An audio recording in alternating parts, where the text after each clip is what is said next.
everybody, and welcome to the Fit Life podcast. I'm your host, Jacqui, and we are going to be talking about some interesting topics today. So yesterday I put out a question box about, asking people for topic ideas for my podcast, and I got the very first question that I got was super, super good.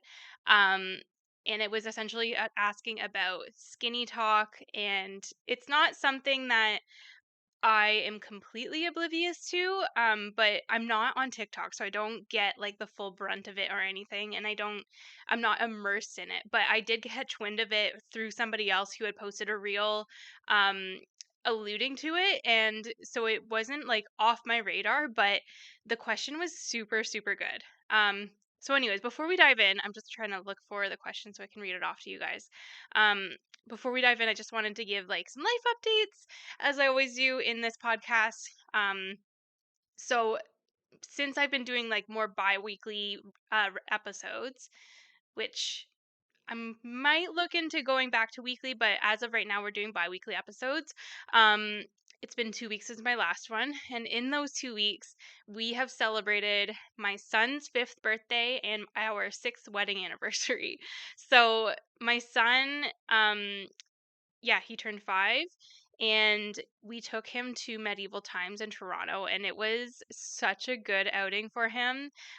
He had so much fun. He didn't really know what it was, or like what it really had an idea of what it was about. But seeing his little face light up when we walked in there, and he saw all of the things and kind of got a good grasp of like what the whole concept was about. It was so much fun to see him engage in that, and we had a really good time. We just took him, like my husband and I, on with him, and we left our daughter at home because she's just a little bit too little for something like that. Um, so he had such a good time. He loved it. And we had so much fun watching him experience that, and talk about it and all of these things. So hopefully we're just, I said to my husband, I hope that this was like a core memory for him, is being going to medieval times with mom and dad. So it was really, really special, and we had a lot of fun. And I can't believe I have a 5-year-old. So it's kind of funny, like we got married in 2019, and then our son was born obviously just shy of a year later. He was born on the first day of the first lockdown during the pandemic. Um, so it was kind of surreal because we didn't really get a whole lot of mental preparation for the fact that we would essentially, basically spent the most of my maternity leave in lockdown with him. And on one hand, there's times where I grieve the things that we kind of missed out on because of that. And then there's other times where I'm like, you know what, it was really, really special because I didn't have to worry about a lot of the like, people wanting to come and visit and all of that stuff. Like I got a lot of one-on-one time with him and got to really soak in his first year. And then when my daughter was born, I felt like it was so opposite. Like her first year went by so quickly. Sorry, if you're watching me on video, I'm just trying to noticing my hair is doing weird things. Um, it went by so quickly. It was so opposite, like polar opposite experiences. Um, but yeah, he was born on St. Patrick's Day. So he's like our little lucky charm guy. We have a picture of him as a newborn with like this little knitted St. Patrick's Day hat that one of the nurses gave us, which was really sweet. And yeah, it goes by so fast, and I can't believe he's already 5, and that he's this little individual person, and he has all of his own interests, and yeah, it's just such an amazing experience to watch them develop into little people. And now to be at this age where we can enjoy more family friendly things with him and have those experiences with him is really, really special. So that was awesome. And then for our wedding anniversary, which was yesterday, it was kind of cool to like reflect back on our wedding day. Like it was very similar weather yesterday to our wedding day. We had like it was like no clouds in the sky, like sunshiny day, but it was cold, and on our wedding day actually it was like super windy, and we did do some outdoor pictures, and like my veil fell out of like pulled out of my hair, and we had to fix that before the ceremony, and like yeah, there was a lot of that was probably one of the like not regrets I have about my wedding, but one of like they tell you like something's going to go wrong on your wedding day, right? Like you can't control it, and that was like one of the things was that my veil got pulled out of my hair, and we had to like emergency fix it. And then when it was fixed, I didn't know until after that everything happened that we had put it in upside down. So there's a way that the clip is supposed to like insert into your hair so that the veil kind of like flows out nice, and we had it the opposite way so it looked a bit more anyway, it's not a huge deal. It wasn't something that I even knew about until after the fact and it was fine, but yeah, anyways, fun little tidbit about my wedding day. um so yeah, like we've been super busy with these social events, with birthdays, and like people visiting for birthdays, and we're so lucky. And it's one of those things where it's like it's exhausting, but on the other hand, to be able to have these people in our lives that want to come visit and celebrate with us for various occasions and stuff like that is very, very special. And I know that one day, we'll look back on this and be like, we were so lucky. But in the moment, it's just it's tiring. And I think my husband and I both kind of hit a wall this past weekend. So for our anniversary, instead of going out, we decided to stay in, and we sent the kids out basically, and we spent the entire day just at home with each other, and it was actually so much needed. I feel a lot more rejuvenated. Like I think it was just like even with like my steps and stuff like that, like I did nothing, and it was wonderful. So I'm ready to get back into things this week and up the ante a little bit, but doing so in a way that feels a lot more rejuvenating. So that was just like so much well needed, and 10 out of 10 would recommend to anybody who is able to do so if you have kids or anything like that. Anyways, so we are going to talk about skinny talk today. And let me just pull up the question. So this is what the original question that I had. So thoughts on the rise of skinny talk and its similarities to pro-ana Tumblr from the early 2000s. So if you were around in the early 2000s and you were like teenagers slash maybe early 20s, you know what Tumblr was. Um, Also, low key, know it's toxic, but why is the guilt that comes with it so motivating? I'd never want my daughter to see it, but why do we feel okay to put ourselves through it? So I really like this because like I like thought provoking questions, because it wasn't just like a general, hey, what do you think about this? It was like, what do you think about this? And the key part of this question for me was like, why do I find it so motivating? So I wanted to kind of unpack this, because now I'm not just, I mean, I always try to like approach questions from a nuanced perspective and to come with the understanding that different things work for everybody, and there are everybody comes from different backgrounds and different experiences and have different challenges and different things that work for them, right? We have to have that all under consideration when we make approaches. And that's why I found this interesting, because it was like there's a side of skinny talk where it's like, okay, well, we all know this is part of diet culture and it's toxic and like kind of berating and stuff like that, but also why is it so motivating as well? And yeah, so I like the contrast in this. If you're listening, I also want to just kind of preface this by saying like listen to this entire episode, because I don't want you listening to part of it and then not hearing the contrasting part that I'm going to provide as well. So, I am going to provide potentially controversial opinions. Um but there's going to be a caveat to it. So just make sure that you listen to this in its entirety, so you have like all of the information in terms of like how I'm approaching this and how I kind of articulated an opinion on these things. Um, So basically, I wanted to say, so after she had asked me that question, I put out a question box about, okay, like, what are the specific things that people are seeing? Because, like, I don't have TikTok, I'm not immersed in this. What do you guys see that is pertaining to this skinny talk that you are seeing in particular and whatnot? So there was a lot of like basically mantras, right? And that's exactly what it was back on what in the Tumblr days, where it was basically I don't think I really had Tumblr, but Pinterest and like those kinds of things, you would have these visuals of mantras, and like you would make these vision boards of things and goals that you wanted, and that would kind of like, yeah, give you like a visual of like these things that you want. And yes, the all of the so I had people come in with a lot of mantras and sayings and things like that that are pertaining to being skinny, and they're all like, oh man, like throwback to early 2000s, late, you know, just before 2010 kind of era, where everything was about being skinny, and the images were like of these really really thin model looking kind of people, and that's essentially the goal that you are trying to strive for. Um, so what I'm going to do is I'm actually going to go through some of these mantras and unpack them a little bit, because I do want to really focus this episode on not just like the controversy of skinny talk, but also why this actually might work for some people.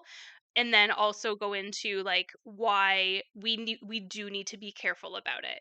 Um, so I did first want to unpack, because my knee jerk reaction, sorry, as a coach and as somebody who's been through diet culture and has unpacked it and now has a healthy behavior with food, and I have a good understanding of like what balance looks like for me and my lifestyle. My knee jerk reaction when I see these mantras is like, don't, the part of it that doesn't sit well with me is the part about being skinny. And because I know that at the end of the day, it's not about being skinny. Skinny is not the ultimate goal. It's not essentially what we want the outcome to be. We want to be healthy. We want to have a healthy body composition. Um, and that looks, but the thing is with the term skinny versus healthy, skinny is so much more objective. It's a lot more tangible in like your brain in terms of like what that result looks like, right? Skinny. You want to lose weight. You want to be healthier. But there's so many more complexities to that, because I know for me, skinny doesn't necessarily mean healthy. However, if I'm coming from a place of somebody who has been, maybe I've been in a time of my life or an extended period of my life where I just not have not been able to sustain the behaviors needed in order to see results. When I think about skinny versus healthy, skinny might feel like an end game. It might be, it's a lot more tangible in the sense of like in my mind, I know what skinny is. Where healthy is a bit more subjective to the person and is a lot more complex. So at the end of the day, we have to kind of figure out what healthy means to us, right? Like there are, yes, like we do know that there are certain percentages of body fat that you can reach in order to be a quote unquote healthy person. Um, but there are other complexities that go into that. And it's a lot more, it's not as straightforward as the term skinny, right? Skinny, it's like, okay, you're a thinner version of yourself. That's what skinny is. um so that's my knee jerk reaction, is because I don't love the term skinny. When I think of skinny, I think of frailty, weakness, thinner bone density type of thing. Like it's not the healthiest thing for me to pursue. But on the other side of it, you also have to figure out what healthy means to you as an individual. And you do have to experience to some extent different levels of the spectrum in order to really figure out what that healthy piece looks for you. So what I mean by that is that when I think of health and the behaviors behind it, I do think there's a spectrum of where this comes from. On one end, there is the area where you are so loosey-goosey and flexible with yourself that you might not even be in alignment with what healthy looks like for you. This might be where like you're so flexible that you're not you're not eating in the way that you should be eating in terms of like getting that nutrient density because you're giving yourself too much flexibility. So maybe you're not eating a lot of the foods that would actually make you feel good because you are exploring other areas of behavior and developing a good relationship with food. And maybe that means that you're eating more foods that you don't have a good relationship with. And you're trying to figure out, where those foods kind of fit into your life. But that might also result in ongoing behaviors that are going to be detrimental to your end goals, right? So this is where people will see like a lot more weight gain. Maybe you're going through like some kind of life crisis that has thrown you off of like your health and fitness game, or like your health has been put on the back burner. Like there's that end of the spectrum. I have been through that spectrum. What that looked like for me was figuring out where I was in my life. I was in my early 20s. I was binge drinking every weekend. I was eating pizza every night. I was smoking weed every night to help myself sleep so that I could get a good night's sleep. My sleep was all over the place. Like I was a, first and second year student in university. I didn't know up from down because I just didn't know where I was fitting in life and whatever. And I gained a lot of weight, but there was always this sense of like flexibility, like um that's what my life looked like at that time. So taking that experience, and then at some point within the 10 years after that, I experienced the other side of the spectrum, which was being super strict with myself, eliminating food groups. I would even say like my powerlifting competition years were on the extreme end of the spectrum in terms of like being so dialed into nutrition and fitness and being strict rigid in that routine. That was the other side of the spectrum. So again, like you have the one side of the spectrum where you might not even be focused on health, or you're so flexible with it that you're not in alignment with the behaviors that you want, versus the other side where you're super, super, super duper strict with what you eat, what you don't eat, and how you show up in your routine. I feel like the people who really understand balance when it comes to their relationship with food, when it comes to their relationship with exercise, have experienced both ends of those spectrums, right? How do you know what balance is in the middle if you don't know what those ends of the spectrum look like for you, right?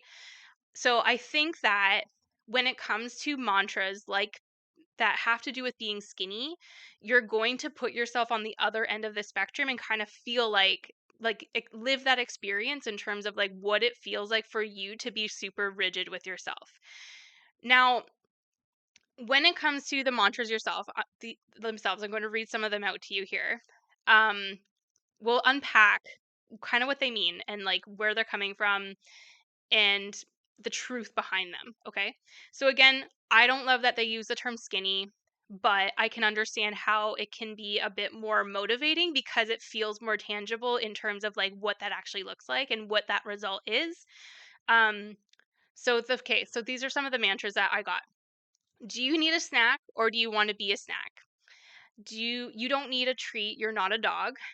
And then you need to get comfortable with feeling hungry, because hungry doesn't mean you need to eat. Eat small to be small. Being skinny will change your life. Don't let anyone else tell you otherwise. Nothing tastes as good as skinny feels. So those were some of the examples that people on Instagram gave me about SkinnyTok and the kind of mantras that they're seeing. And that's essentially what they are. They're mantras, right? Um, what I do feel like on a general consensus, I talk a lot about calling yourself out on your BS, right? Everybody has their bullshit. Everybody has a story that they tell themselves in order to justify certain behaviors or certain choices. These mantras, in a sense, are a more objective or more specific saying to say to yourself during certain times that you're going to make certain choices that may not align with your goals. I do think on some level, these mantras are actually just ways of calling you out on your bullshit, right? Um, so take one like the first one. Do you need a snack too, or do you want to be a snack? So if you're in the midst, especially if you're somebody who just gets, quote unquote snacky, um, this is a good way to be like, okay, do you actually need that snack? Essentially, that's essentially what that's saying, right? it is on a level bringing awareness to your possible behaviors that don't align with your goals. If you're somebody who's been stuck in this cycle of not being in alignment with your goals and just like justifying all of the decisions that you know that you need to change, this is actually kind of a good mantra to kind of pull yourself out of it and call yourself out on your BS. Like it's just essentially like me keeping going back to the fridge and looking for a snack. And so basically, instead of saying like, Jacqui, like, are you actually hungry or are you just bored?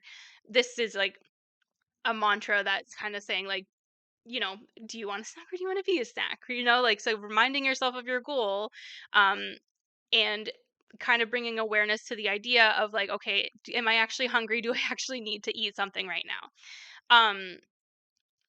But again, like some of these mantras I kind of see them as like, they're not necessary because they're harsh, right? That it's almost like a drill sergeant way of like motivating yourself and having this inner voice.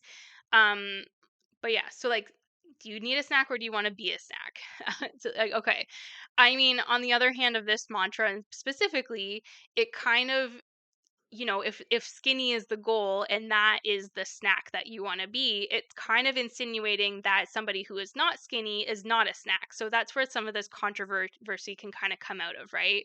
Is saying that like, if you're not skinny, then you're not sexy or whatever that case may be. So that's like the caveat to that is like, just because if you're overweight or if you have some more fat mass than somebody else, that doesn't mean that you're less sexy, right? Like sexiness and being a snack per se, that comes with confidence, and that is something that you can still get regardless of your body size. So that's the other side of like that kind of mantra. So the next one is you don't need a treat. You're not a dog. I remember using this one because I remember being like, "Oh my god, that's so true. Like I shouldn't treat myself like a dog because I'm not one." And I again, like this goes towards the idea that like we don't necessarily want to use food as a way to cope, right? You don't need to have a food as a treat to reward yourself for every time you work out because that's now going to be counterintuitive to staying in alignment with your goals.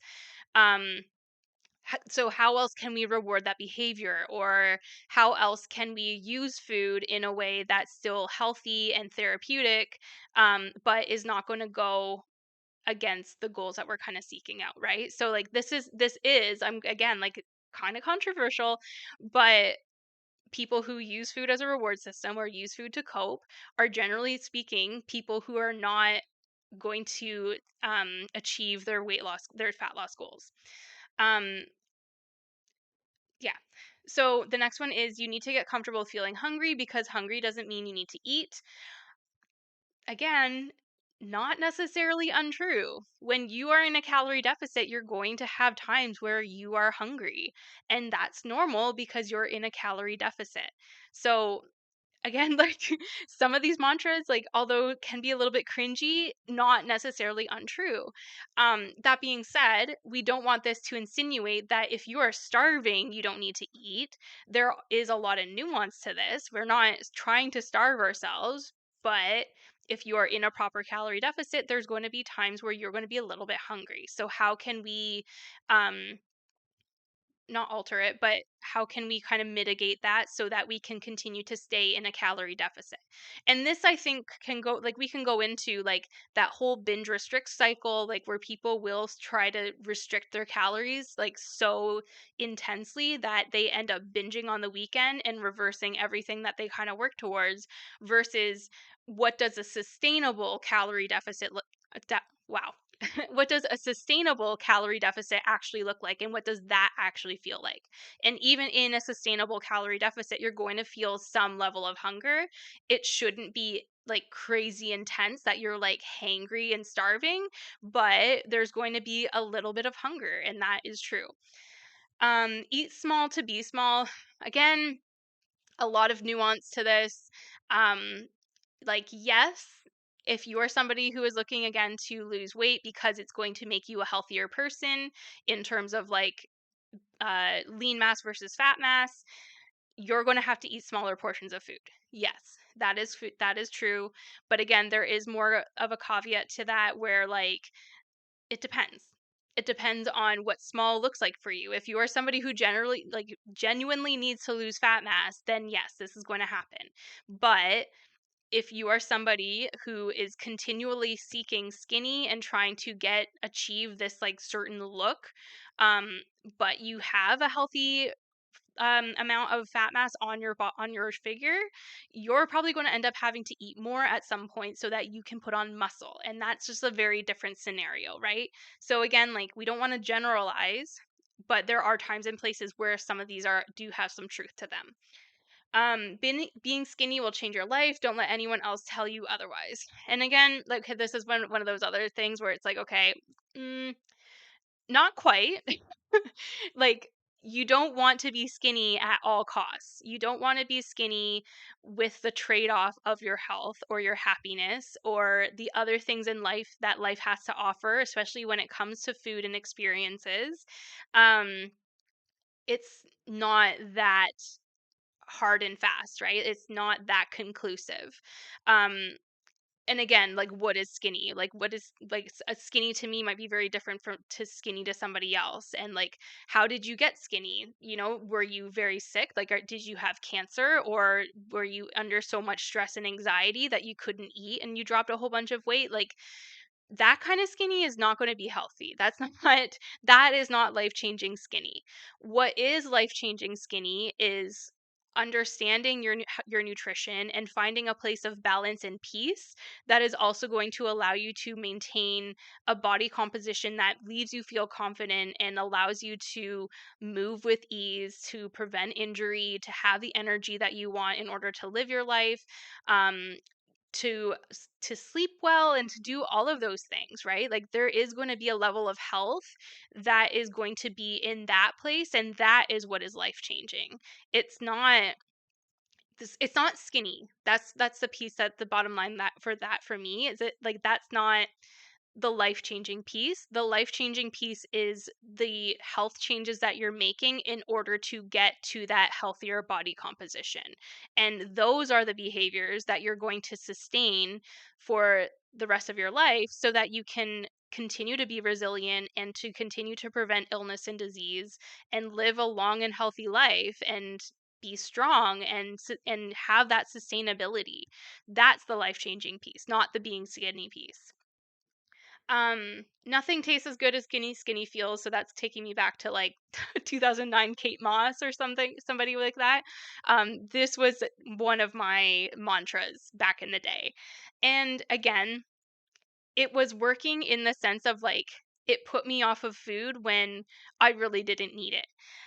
And again, it was also kind of a tool that allowed me to develop awareness around my eating habits and when I was wanting food versus when I needed food, you know? And there is a difference. And I do think that there is some value in learning that. Um, that there's a difference between like appetite and hunger. There's a difference between seeking food to cope with emotions versus seeking food to actually like fuel yourself. You know, there's big differences between when we choose those foods and when we indulge in different behaviors, and whether they actually align with your goals or not. That being said, so now that I kind of have gone through these different mantras that people had shared with me in terms of skinny talk and like what's being put out there, again, like going back to that scenario where like if you are somebody who has been struggling with staying on track and staying in alignment with a certain goal, especially if it is a fat loss goal, and especially if that fat loss goal is actually going to bring value to your life and increase the quality of your life, if this works for you, I don't see that as being a bad thing. However, I do think we need to be aware that this is only going to work for so long. So, sorry, I need a drink. Um, because at some point you're going to lose that weight, right? Like even if this does get you to that place where you lose the weight, you get to a healthy body composition and all of those things, but then what's next? Cuz if you're going to continue to chase skinny and you're going to continue to use these mantras and tell these things to yourself, at what point is it going to stop working? Or at what point are you going to take that away? And then what's going to be in its place when you take these mantras away because they no longer apply to you? So I think that's the important piece to recognize, is that although these might be some good things to tell yourself, you also need to build awareness around your habits and around your behaviors and around your intentions in order to really achieve sustainable progress that you are going to be able to implement even when these mantras no longer apply to your situation. So again, like in the interim, like in the present, like while you're going through these um behavior changes in order to align with your goals, these these things might work in as a way to like just call yourself out on your bullshit and to keep you in alignment. But you also need to understand that they work for a reason in certain situations because it's speaking to the behaviors that you have been indulging in, right? So again, like, do you need a snack or do you want to be a snack, right? Like, a little bit harsh, but that can bring awareness to why you're choosing to eat what you're eating. And that's going to carry over to when you no longer have fat loss goals. You still want to be mindful about how you eat and why you're eating things and why you're choosing certain foods. So there is a level there where this is very like surface level things to help you kind of stay the course and mentally like stay the course and be motivated. But we have to find ways to make it stick. And that's where I'm saying, like, this might work for a short period of time, and again, I don't think it'll work for everybody, but for those people who do find it motivating, it might work for a period of time. But at some point, you might find that it won't. And at some point, you might also find it could backfire on you in some way, right? So we have to be careful about developing an unhealthy relationship with food or an unhealthy relationship with our bodies due to the choices that we're making.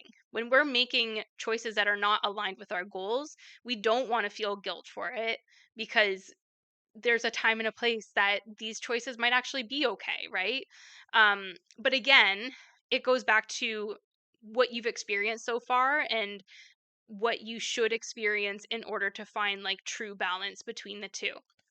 Um, I do think that a lot of people out there do need to be careful about using these because it could potentially lead to disordered eating of some sort.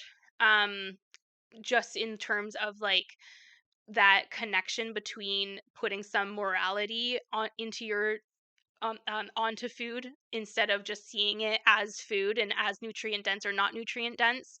Um, so that's where a lot of the contradictions come from, right? That's why this is so controversial, because it is out there, and I do think that there are a lot of people that use kind of these things as like a way of tough love and whatnot. And I think depending on how literally you take it depends on whether this could actually lead you down a more toxic pathway. um it's definitely not something that if you are a parent that I would be like putting out into the world, especially to if you have little kids that are watching you, because we don't want these things, especially because kids are so literal too, right? Like we don't want these things to be put out there as something that we our daughters are going to follow in the future. It's going to like kind of um I feel like put ourselves back from all the work that we have done in order to recover from diet culture. Um so I do think, again, like if this is something that you need in the short term to keep you motivated or just to like give you like a little kick in the ass, that's one thing. But to completely rely on it and without having some sort of intent behind it in terms of like learning about your nutrition and when certain choices are good and when certain choices are not so aligned with your goals, um, develop having like a good relationship with your body and understanding that you can love it at any time, you can be sexy at any time, you can have confidence at any time, but there is a difference from a physiological perspective that of when you're healthy versus unhealthy. um there's all this nuance, right? There's all this nuance and complexities to really take away and to understand that, again, there are things we can say to ourselves and things that can be toxic in the moment, but there can be times where it is actually effective to whatever extent. And this is one of those things. So keep in mind, again, it's not a long-term solution. It might keep you on the straight and narrow for a little bit because it is a way of calling yourself out on your bullshit. Um, Especially when you know that you haven't been aligned with your goals, like these can be kind of like really help with that. But at the same time, we don't want these to be like an ingrained belief in our brains when it comes to our choices in our relationships with food and exercise and all of that stuff. So, anyways, I hope that was helpful and didn't feel like I was talking in circles there. But again, there's always with when it comes to health and fitness, there's always so much nuance to a lot of these different things, especially the things that are controversial. um Even with like somebody had mentioned the magic tea that they've been seeing on SkinnyTok as well, and it's same thing goes with that. There might be ingredients in there that are actually very, beneficial to you, but it doesn't necessarily mean it's going to actually help you with whatever goal it's marketed for. So I think that one specifically was marketed towards fat loss and like all these health markers and stuff like that, but you need to do that in conjunction with actual lifestyle change. And again, there might be benefits to that tea, but in terms of like what it's marketed for, it's not a magic fix, and there's no such thing as a magic fix that's going to actually like cause the same kind of changes that you can see when you actually put the work in and change your lifestyle. Okay, I'm losing my voice. But if this resonates with you, please let me know, because I do think that there's a lot to be said about this, and I think there's a lot of levels to this, and it might even be something that I might like dig into a little bit more in terms of like the psychological benefits of this versus the psychological damages of this as well. Um I do feel like this has to be used with caution in terms of doing it in conjunction with healthy behaviors and understanding that there is a lot of nuance to this, and it's not something that should potentially be used in the long term, just because there's going to be, again, like as of everything, there's risk versus benefit, right? So understanding the risks of using this, and understanding that it's not realistically a sustainable method in order to achieve your goals and maintain them. um, so in order to achieve a more sustainable way, a more sustainable approach is knowing that there are going to be hard times. There are going to be times where you're doing really, really well. There are going to be times when you're not as aligned with your goals. The important part is to continue to doing something in some way, shape, or form.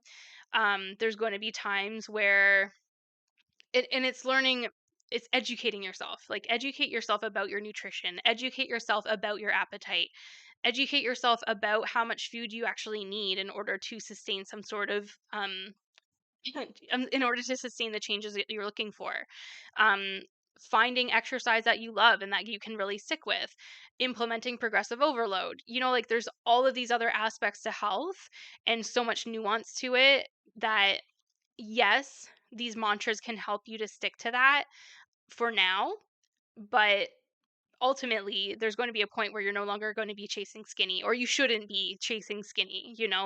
So what are you going to have in place of that in order to ensure that you continue on with those behaviors? So again, thought-provoking stuff. I love it.